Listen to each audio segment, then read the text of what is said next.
All right, so now I want to talk about tools. So what we're working on with Bama is a prong collar. So we're going to send you with this.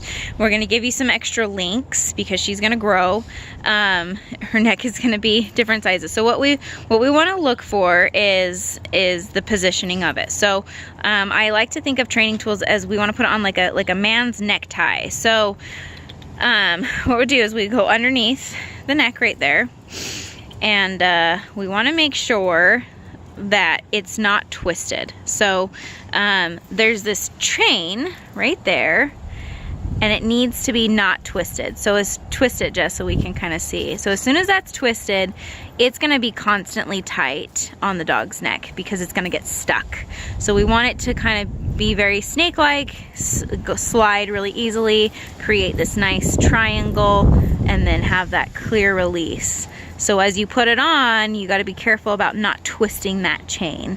Now with the links, you want to show us, Jess, how to put it in. You're going to pinch the link and you're going to pop that in.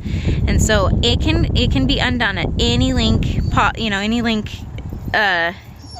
in the chain, but you want to kind of just find a good one, pinch and pop in. It has to be pinched in order to get it in, because otherwise you would just be getting links that are going to fall out on the dog, and then it's not going to be a very effective collar because it will fall out. But anyway, so yeah, put it on Bama. So how we put it on is we put it on like a necktie. It needs to be flush with the skin. It can't be loose, it can't be dangling down.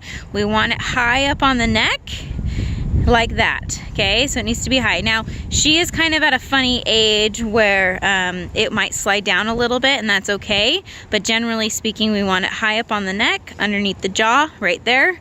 That's going to give you more control. So it's going to give you more control of the head, so that way you can kind of control her from sniffing the ground and looking away and stuff like that. So now there's two rings.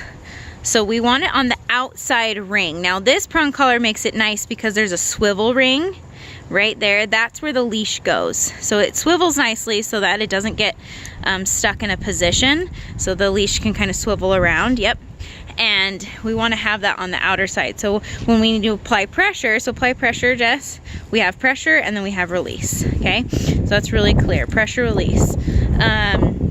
As we give a little correction, and now the placement of it, we are able to control the dog's head. Now she's not bothered by the pressure. There's context with it. She understands, okay, I got to pay attention when I feel that pressure. So anyway, yeah, that's how we want the tools applied.